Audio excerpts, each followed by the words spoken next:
예, 오늘 우리가 사도행전 20장 30절부터 23장 11절까지의 말씀을 본문으로 해서 닫히문 너머 열린 길이라는 제목의 말씀으로 당시 주님의 은혜를 나누게 될 때, 말씀을 나눌 때 하나님께서 그 은혜와 사랑으로 우리를 충만하게 할 줄 믿습니다. 네, 오늘 제목이 어떻게 된다고요? 닫히문 너머 열린 길. 한 번 더 시작. 닫히문 너머 열린 길. 아멘. 예. 저희 교회 특징과 뛰어난 자랑거리 중에 한 가지는 예배 시간에 모든 교인들이 가서 친교회, 사랑회, 평화에 인사를 한다는 거예요. 이게 우리나라에 이걸 하는 교회가 거의 없어요. 우리 교회만 이렇게 한다라고 보시는데요. 왜 그러느냐? 왜 그럴까요? 몇 번 말씀드려서 아시겠지만 다시 한번 말씀드리자면 이거는 초대교회 기록이 남아있는 최대한 초대교회 그 기록 양식에 보면 초대교회 성도들이 예배드릴 때 이렇게 예배드렸다는 거예요. 항상 예배드릴 때 이렇게 평화 인사가 있었어요. 항상 모든 사람들 다 만나면서 그 문서에는 어떻게 나오냐? 이 사람은 평화에 입맞춤을 했다 합니다. 그렇다고 막 뽀뽀해봤어요? 네, 대답 안 해도 돼요. 뽀뽀한다는 그런 건 아니고요. 뽀뽀한다는 아니고 그 유럽 사람들 인사하는 키스 아시죠? 껴안으면서 진짜로 볼에다 뽀뽀를 안 하는데 그냥 쭉쭉 하는 그런 거. 그 인사를 꼭 했다는 거예요. 근데 이게 좀 와전되어서 소문이 나다 보니까 그때 당시 사람들에게 저것들은 굉장히 은근하고 그런 것들이다 이야기가 나오기도 했고 성찬을 하게 될 경우에 예수 그리스도의 살과 피를 나눈다라는 말이 바깥으로 나가서 와전되다 보니까 이게 주소 듣는 사람들은 그냥 그 전해드린 게 단 줄 아는 거예요. 직접 와서 경험해 봐야 알지. 근데 경험해 보지 않았으니까 뭐야? 저 사람들은 정말 미개하게 모여갖고 예배 드릴 때마다 짐승을 잡고 막 사람을 죽이고 그런다. 소문이 와전 퍼졌었는데요. 네, 그런데 그런 건 아니죠. 들어가 보면 다릅니다. 그때 그 초대교회 예배 기록이 남아있는 문서 가운데 예배 순서에는 꼭 이렇게 평화의 인사가 있었어요. 왜 그러느냐? 로마 식민지 시대였잖아요. 기독교를 박해하던 시대였습니다. 그때 당시 믿는다는 것 자체가 굉장히 어려운 시대였어요. 그래서 믿는 사람들 가운데 돌아다니면서 서로 신분을 다 확인하는 거예요. 일주일 동안 새로운 신자들이 있었는데 저 사람이 나를 핍박하는 사람인가 아닌가 이런 것도 알게 되고 서로 믿음의 사람들 서로 눈으로 익히는 그런 과정이기도 했고요.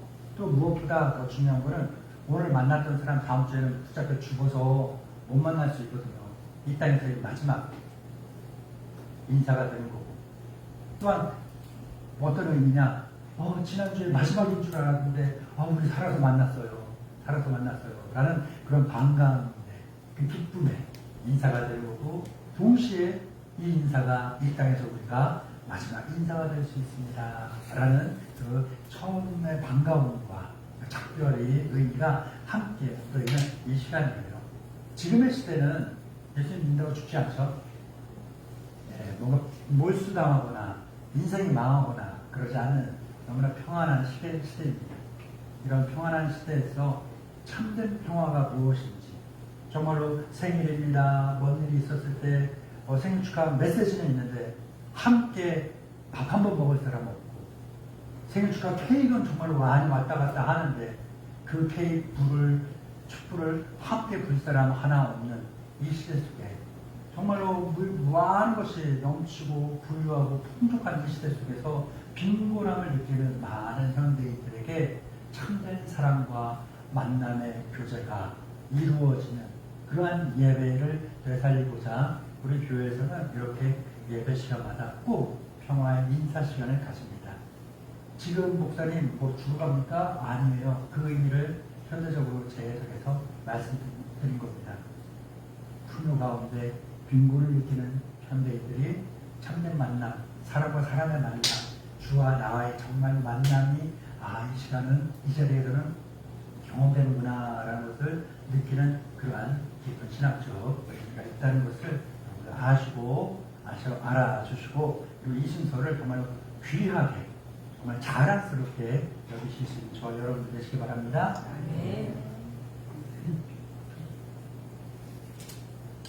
인생 살다가 보면 정말로 눈앞이 꽉해질 때가 있습니다. 그렇죠? 예. 사박하면 꽉 들어막히는, 막 숨이 꽉 막히는, 흔히 말하는 요즘 말로 하면 공황장애가 생길 것 같은 그러한 이 순간들이 살다 보면 참 많이 있어요. 뭔가 요리 빠져나가 볼까? 아, 저리 빠져나가 볼까? 해도 빠져나갈 틈바구니 싹 막혀갖고 보이지 않는 그럴 때가 있습니다. 사방팔방 막혀있는 그러한 패닉룸에 빠져있는 그러한 갇혀있는 그러한 느낌이 들 때가 있어요. 그럴 때마다 우리는 그런 순간을 겪을 때마다 우리는 딱 생각을 하게 됩니다. 항상 질문을 던지게 되죠. 야, 저 딱 끝났나? 야, 이제 어디로 가야 되나? 야, 이제 난 뭘 해야 될까? 나에게 다시 한번 기회라는 것이 생겨날 수 있을까? 이러한 질문을 하게 되죠. 오늘 본문에 나오고 있는 바울도 이와 똑같은 질문이 던져지는 그러한 상황에 처하게 되어 있습니다. 지난주에 우리는 바울을 만났죠. 쇠사슬에 두 손을 묶인 그러한 바울을 보았습니다. 사람들의 쇠사슬은 바울의 손도 묶고 발도 묶을 수 있었지만 그의 믿음, 그에게 주어진 사명은 결코 묶이지 않았다라는 것을 알게 되었죠. 바울은 왜 그래요? 사람에게 묶인 사람, 세상에 묶인 사람이 아니라 주님께 매인 사람이었기 때문입니다. 그런데 오늘 그 앞에 또 하나의 새로운 담벼락 닫힘문이 다가옵니다. 로마의 총부장이 바울이 죽을까봐 데리고 왔어요. 폭동이 일어날까봐 데리고 부대 안으로 들어왔어요. 그리고 하룻밤 지냈습니다. 하룻밤 지나니까 성난 군중들이 화가 수그러들었을 수도 있고 더 많이 와전돼서 더 많이 심해졌을 수도 있어요. 어찌 됐는지 몰라요. 그런데 총부장은 그날 밤을 지내면서 고민해봤습니다. 이 폭동이 일어났는데 보고서를 써서 이제 올릴 총독에게도 보고하고 황제에게도 보고를 해야 되는데 보고서에 뭐라고 써야 되나? 이 폭동이 일어났는데 폭동이 일어났습니다. 제가 지나갔습니다. 이렇게만 쓰면은 이 능력 없는 사람인 거예요. 왜 일어났냐? 누가 주도했냐? 뭐 이런 것까지 세세하게 면밀하게 조사해서 보고서에 작성해서 올려야지 인사고과에 가점을 붙고 뭐 그런 상황이 되는 거예요. 그래서 총부장이 고민하는데 모르겠는 거예요. 그 다음날 아침에 일어나서 이야기합니다. 야, 이 진상을 한번 따져보자 싶어서 감옥에 있는 바울을 데려다가 재판장으로 끌고 갑니다. 산헤드린 공회라는 곳으로 그를 데리고 갑니다. 제사장들과 많은 율법학자들과 훌륭한 배운 사람들, 뛰어난 가문의 사람들이 약 70여 명이 모여서 만들어진 그러한 공회, 의결기관인 그런 산헤드린 공회에 바울을 데리고 갑니다. 그리고 그들에게 묻습니다. 왜 이런 일이 일어났는지 한번 바울, 당신이 이야기해보고 그 당신들은 이 사람에게 묻고 해갖고 이 사건의 진위 여부를 한번 따져봅시다 하고 바울을 재판장에 데리고 간 거예요. 근데 그곳에 들어갔더니 바울이 혼자 있어요. 물론 그냥 몽뚱아리 혼자 있었다는 얘기는 아니에요. 수없이 많은 사람들 가운데 바울은 자기 편 되어준 사람 하나 없이 홀로 그 많은 사람들과 맞서고 있었다라는 것을 이야기하는 겁니다. 바울은 혼자였어요. 바울을 대신해서 변호해줄 사람 하나 없고 바울 편에서 그의 말을 도와줄 사람 하나 없이 그곳에 있는 모든 사람들은 눈에 불을 켜고 바울을 뜯어먹으려고 잡아먹으려고 붙잡아서 죽이려는 그러한 마음으로 바울을 노려보고 있는 그 상황이었습니다. 여러분들 그런 거 경험해 본 적 있으신가요? 제가 무슨 준비하세요? 제가 부끄러움이 되게 많은 사람이에요. 웃는 사람 하나밖에 없어요. 부끄러움이 너무 많아갖고 사람들 앞에 나서서 뭐 발표하거나 이런 거 하나도 못하는 사람. 진짜로. 나 어릴 때 국민학교 갈 때는요, 수업 시간에 꼭 뭘 했냐면요, 일어나서 읽어야 돼요. 근데 읽으면 애들이 다 책 보고 있잖아요. 근데 그걸 알고 있으면서도 불구하고 빨개져갖고 막 떨려갖고 제대로 읽지를 못하는 애가 저였어요. 여자애들 앞에는 어떻겠어요?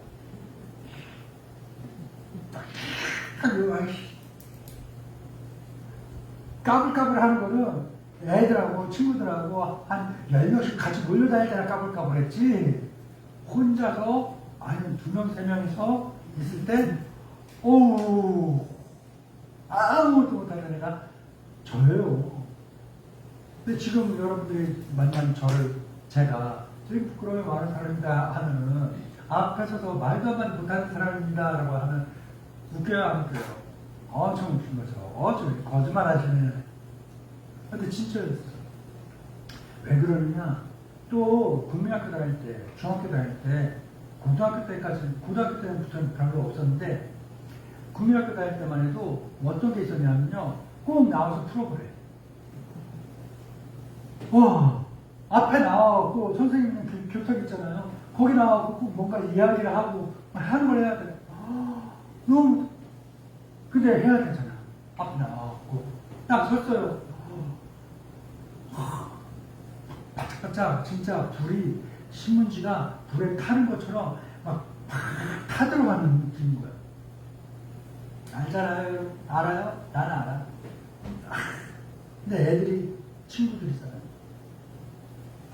쳐다보는데 그게 너무 무서워. 너무 무서워. 나랑 맨날 그렇게 도시락 먹고 막 장난치고 그러던 친구들인데 애들이 날 쳐다보는 눈이 너무 무서운 거야. 이따가 자기 혼자 집에서 끝나면 돼지불고기 먹으러 가야지 엄마가 해준다는데, 그 생각에 막 혼자 픽 웃는 애가 그 웃는 것만 봐도 나 조롱하나, 나 놀리나, 나 비웃나, 그런 생각이. 자존감이 너무 낮은 그런 사람이 저였어요. 그런 제가 바라보는 그 눈빛이 정말 무서웠어요. 내 친구들인데 나를 잡아먹으려는 짐승의 눈빛처럼 느껴지는 그런 상황이었어요. 여러분 그런 거 경험해보셨나 몰라요. 그런데 바울은 나는 그냥 발표하고 뭐 자기 소개하고 하는 거, 그것 때문에 그랬지, 바울은요 지금 실제로 나 잡아 죽이려는 7, 80명, 100명에 넘는 사람들이 날 노려보고 있는 그 한가운데 홀로 서 있는 그러한 순간입니다. 그들이 바울을 바라봅니다. 같이 한번 읽어볼까요? 시작. 바울이 은혜를 주목하여 이르되 여러분 형제들아, 오늘까지 나는 본사의 양심을 따라 하나님을 섬기노라. 바울이 자기를 죽일 듯이 쳐다보는 그 사람들을 한번 쫙 돌아봤어요. 쫄지 않았어요. 눈빛이 피하지 않습니다. 눈을 맞추면서 다 봅니다. 이미 자기가 어릴 때부터 같이 자라왔던 사람도 있고요, 자기를 가르쳐준 사람도 있고요, 자기 선배들도 있고요, 저기는 자기 후배들도 있네.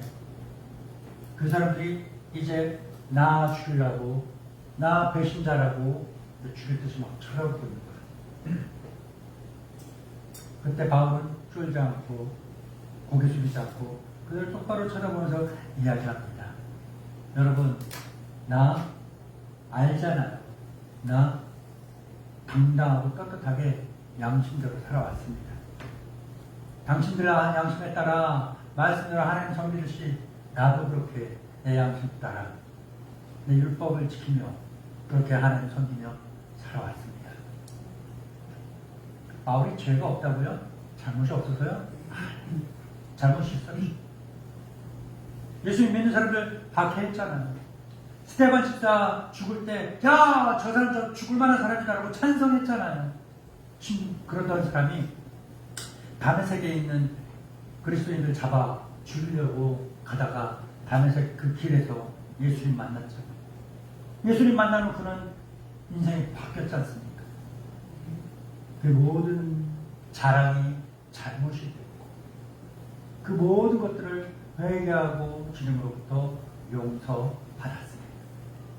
그런 이후 그의 자랑하던 것들을 다 숨겨주고 부끄럽고 배설물처럼 여겨지는 그러한 것들이 되어버렸습니다. 사람들은 그를 정죄하려고 했지만 바울의 양심은 항상 하나님 앞에 서 있었던 겁니다.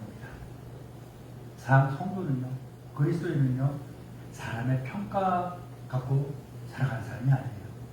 저 사람이 나를 알아주네, 몰라주네, 내가 뭐를 했는데, 왜 아는 척도 안 하나. 이거 갖고 살아가는 사람이 아니에요. 성도는 뭘로 살아가는 사람이에요? 하나님 앞에 살아가는 사람이에요. 사람들은 아무도 몰라도 상관없어요. 하나님 아십니다. 사모님이 몰라도 상관없어요. 하나님 아십니다. 목사님이 몰라도 상관없어요. 하나님이 아십니다.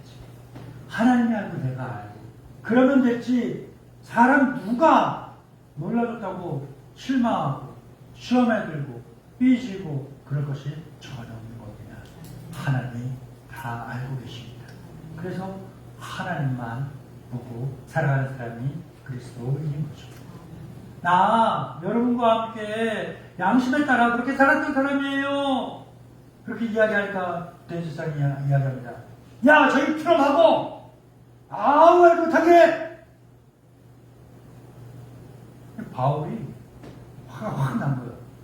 야, 너 지금 율법대로 법대로 나를 심판하고 따지고 해갖고 판결을 내리겠다고 해놓고서 그렇게 모여있는데 지금 법대로 따져보지도 않고라도 무조건 날 먼저 치라고, 내 들어맞고 때리라고, 날 감옥에 가두기만 먼저 하라고. 너씨 네가 법을 지키겠다고 해놓고 바울 지키지도 않아? 이렇게 따진 거예요. 바울이 그렇게 따진 겁니다. 바울이 틀린 말 했어요? 아니, 맞는 말 한 겁니다. 그랬더니 바울 옆에서 바울 붙잡고 있던 사람들이 이야기하는 거예요. 야, 이거 지금 저 누군 줄 알아? 대제사장이야. 우리 율법의 최고의 권위를 갖고 있는 사람이야. 우리 민족의 제일 대표자야. 근데 네가 지금 그 사람을 욕한 거야? 너 진짜 죽었어. 바울이 뭐라 했어요? 야, 그 사람 대제사장인지 몰랐어. 정말 몰랐어. 왜? 내가 알고는 그렇게 안 하지. 알면 안 하지. 몰랐으니까 그렇게 한 거야. 왜냐? 우리가 믿는, 너도 알다시피 우리가 알고 있는 붙잡고 살아가는 그 율법에 너희의 지도자들을 욕하지 마라 라고 했잖아. 나도 네가 그 말씀 그대로 알고 지키는 거죠. 나도 그 말씀 그대로 알고 지키는데 내가 저 사람 너가 대주자인 줄 알았으면 내가 안 했지. 몰랐으니까 이랬지 하면서 꼬리를 팍 내리는. 여러분, 바울의 이런 모습이 어째 보입니까? 비겁해 보이나요? 아니에요. 바울은 불의 앞에서는요, 당당하게 말합니다.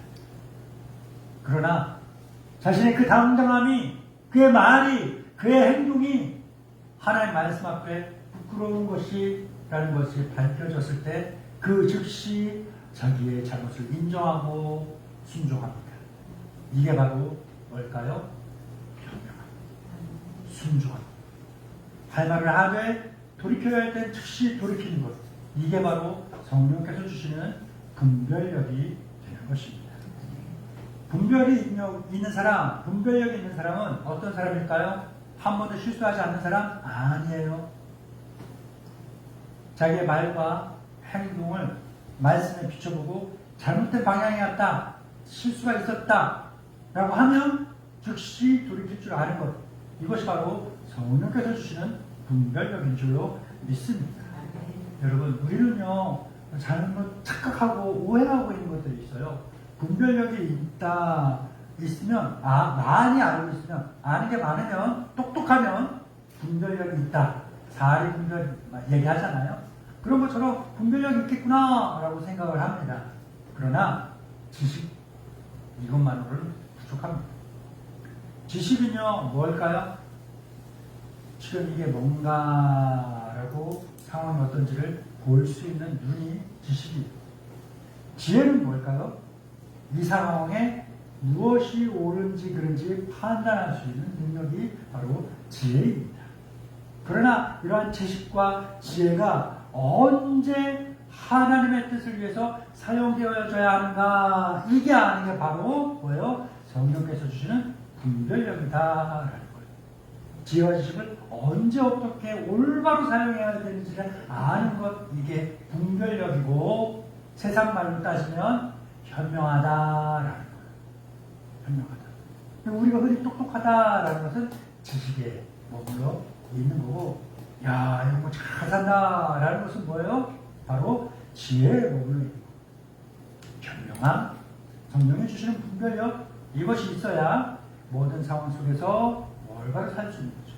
지식만 있으면, 지식이 있고 분별력이 없으면요, 함부로 사람 판단하는 사람 되는 거예요. 근데 지혜를 자기 유익을 위해서만 쓰게 되면요, 하나님 뜻이 아니라 자기가 어떻게든 살아가야지 하는 정말 꾀쟁이, 자기 꾀밖에, 잔꾀밖에 안 되는 거죠. 근데 성령의 분별력, 진리 앞에서도 자신을 낮추는 것, 하나님의 뜻이 드러나게 하는 것이 되는 줄 믿습니다. 바울이요, 이제 다시 한번 공회를 쭉 둘러봅니다. 아, 대주장인지 몰랐어요. 이야기하고서 둘러봅니다. 그랬더니 이제 뭐가 보입니까? 그 안에 사람들이 어떤 사람들인지 보이고, 한쪽은 사두개인이 있습니다. 이 사두개인들은요, 하나님께서 모세를 통하여 준 율법을 가지고서 어떻게 해석하고 믿고 살아가느냐면, 부활 없어, 천사 없어, 영적인 존재 없어, 천사가 없으니까 뭐도 없어, 귀신도 없어, 천국도 없어, 영적인 세계를 믿지 않으니까 천국 없어, 지옥 없어, 이렇게 믿는 사람들이 사두개인. 근데 이쪽에는 어떤 사람들이 있을까요? 바리새인들. 바리새인. 하나님께서 모세를 통하여 주신 똑같은 율법을 갖고 어떻게 해석하고 믿느냐? 부활 있어, 천사 있어, 영적인 세계 있어, 천사가 있으니 귀신도 있어, 영적인 세계가 있으니 천국도 있어, 지옥도 있어, 이렇게 믿는 사람들이 바리새인.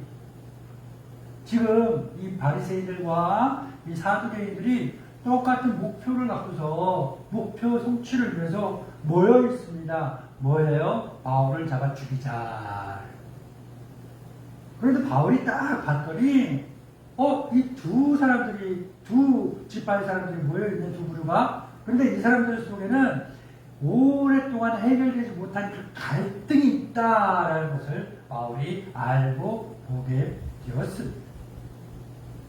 어떻게 알게 됐을까? 바울이 바리새인이었거든요. 그리고 그곳에서 박사까지 할 정도로 그렇게 공부를 열심히 했거든요. 가말리엘 교수 밑에서 참 배웠던 사람이에요. 미래가, 출세가 보장됐던 사람이에요. 그러니 내 쪽에 학문만 알아서 박사가 되는 게 아니라 나와 반대쪽까지도 알아야 돼요. 왜?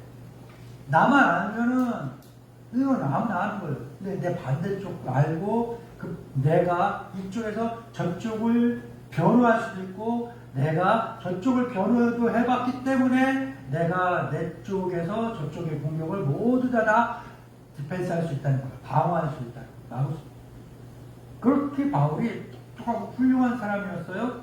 그래서 아는 거예요. 이 두 분에 무슨 갈등이 있네, 무엇 때문에 문제가 있네 라고 이걸 딱 알고 바울이 이야기합니다. 읽어볼까요? 시작. 형제들아, 나는 바리새인이요 또 바리새인의 아들이라. 죽은 자의 소망 곧 부활로 말미암아 내가 신문을 받노라. 아멘. 바울이 이 이야기를 한 게 잠깨일까요? 아니에요. 자기의 똑똑함 때문에 써먹은 그러한 처세술일까요? 그런 게 아닙니다. 바울은 지금 뭘 한 거예요? 지금 딱 필요한 순간에 사실만 이야기한 것 뿐이에요. 예수 그리스도의 부활, 이거 전하다가 오해받고 유명수 붙잡혀갖고 지금 재판장에 서 있는 거 아니겠습니까? 바울은 지금 딱 필요한 순간에 성령이 주시는 그런 분별력을 활용해서 이 복음의 핵심을 그들에게 전한 겁니다. 예수 그리스도의 부활을 내가 이야기하다가 이렇게 재판받고 있다. 이야기 딱 떨어지자마자 어떤 일이 일어났을까요? 바리새인 쪽에서 맞아. 부활 맞아. 부활 있지. 왜 없어? 사도들이 뭔 부활이 있어. 부활은 없어. 이야기하고 막 서로 두 편 나누고 막 싸우게 난리가 나고 서로 재판을 보자니 그러다니 싸우다 이제는 바리새인 쪽에서 서기관들이 나름 이제 권위 있는 사람들이 일어나서 야! 그래 보니까 바울 잘못 없어.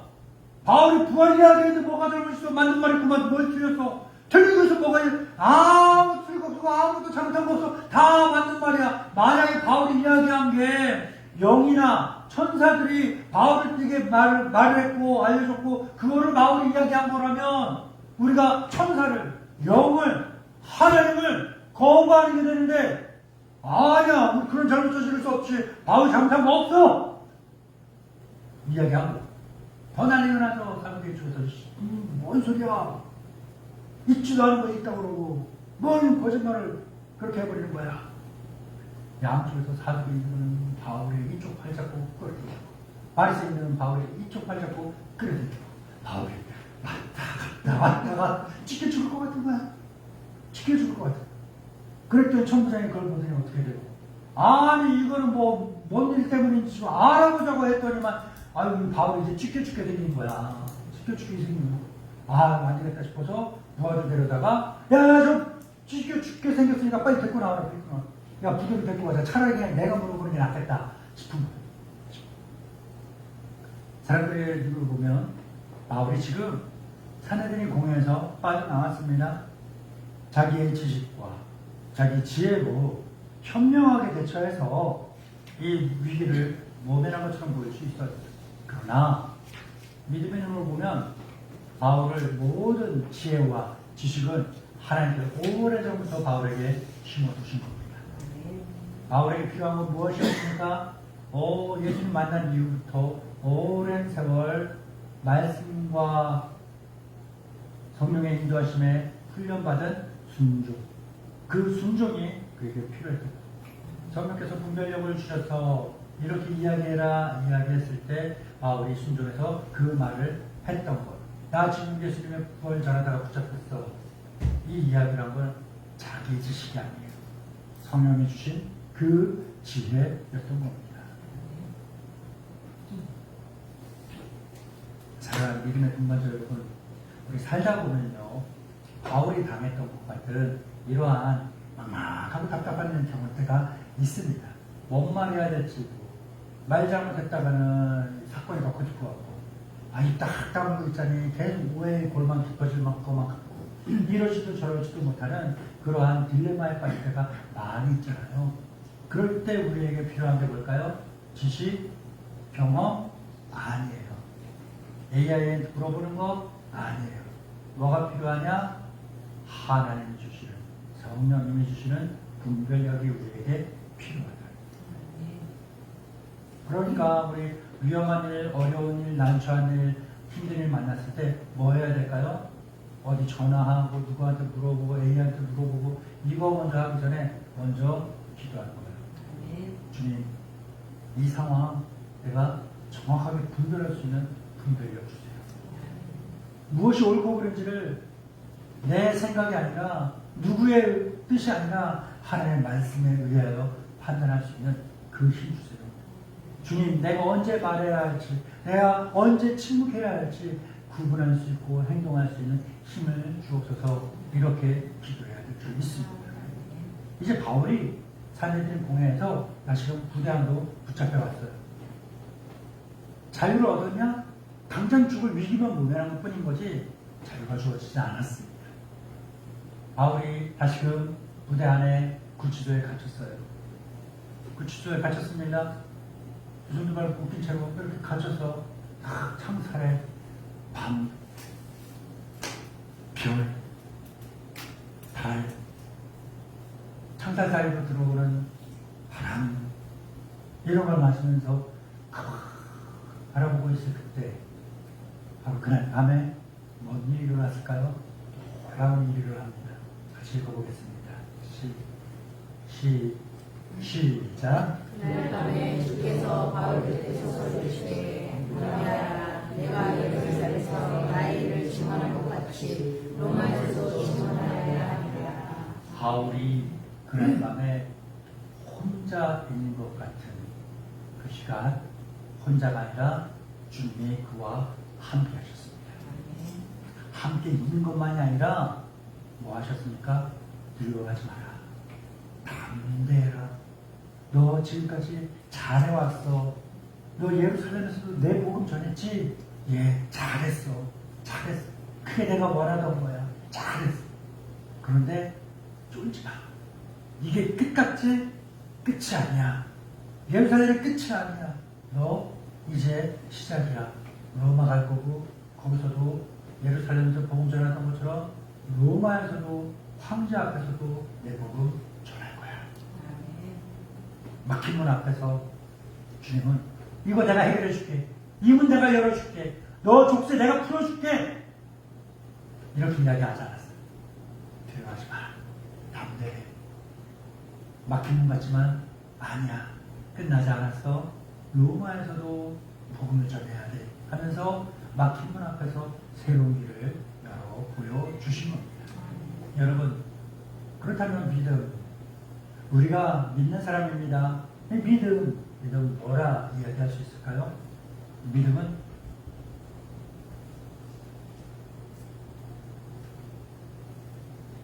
내 앞에 닫힌 이 문, 이게 끝이 아니다 라고 고백할 수 있는 게 믿음입니다. 주님께서는 때로는 필요하면 이 문 당장도 열어주시고 이 벽도 당장에 문을 뚫어주시고 끊어진 길도 다시 금방 이렇게 열어주시고 하는 분이 주님이시기도 해요. 주님이십니다. 그러나 때로는 필요에 의하면 열린 길도 막아주시고 열린 문도 닫게 하시고 예?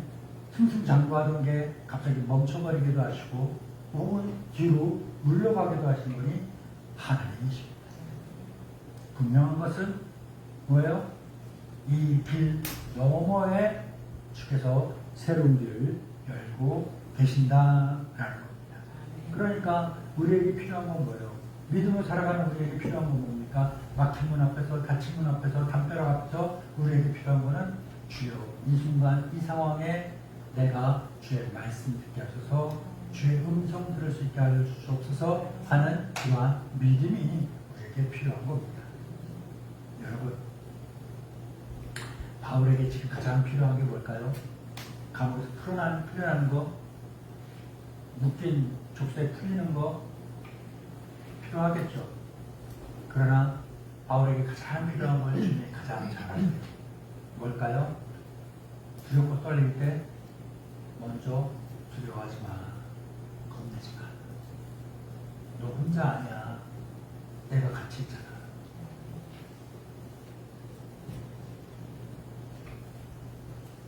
주께서 함께 하실 겁니다. 여러분, 이번 한 주간 살아갈 때 내일 일도 몰라요. 우리는 예배 마친 후에 나에게 무슨 일이 일어날지 아무도 모릅니다. 개인적인 말씀 좀 그렇지만 어제 그저께 집에 오실 때 기분 좋게 집에 오고 있었던 거잖아요. 뭔 일이 어떻게 생길지 아무도 알 수 없는 겁니다. 그러나 그 당황스럽고 황당하고 예기치 못한 그 일들이 일어날 때 두려워하고 쫄고 겁내서 도망가지 마시기 바랍니다. 내 지식으로 내 지혜로 장깨 부리고 그러지 마시기 바랍니다. 기도하세요. 주님 어떻게 해야 할까요? 주님 나에게 이것을 이겨낼 수 있는 힘을 주세요. 인내를 주세요. 내 인내가 아니라 주님의 인내 주세요. 십자가에서도 함부로 입을 열지 않았던 그 주님의 인내, 그 주님의 겸손, 그 성품이 지금 나에게 필요하오니 주여 나에게 그것을 주옵소서. 이렇게 기도하시기 바랍니다. 더 많은 돈을 주옵소서, 더 많은 사람 주옵소서, 더 많은 인기 주옵소서, 더 많이 안겨 주옵소서. 그렇게 기도하지 마시고 주님으로 나를 충만하게 하옵소서. 이렇게 기도하시기 바랍니다. 주께서 두려워하지 마라, 담대하라, 내가 너와 함께하고 이것이 끝이 아닌 내가 너를 위하여 세운 새로운 더 원대한 길이 있다 말씀하신 그 주님 바라보면서 나아가시기 바랍니다. 부활사 성령님께서 늘 우리와 함께하사 필요에 의하여 때에 의하여 이 말씀 기억나게 하시고 이 말씀대로 살아갈 수 있는 힘과 능력으로 우리를 인도하실 겁니다. 주의 말씀 의지하여 기도하겠습니다. 담대하라, 내가 예루살렘에서 나의 일을 증언한 것 같이 로마에서도 증언하여야 하리라 말씀하신 주님.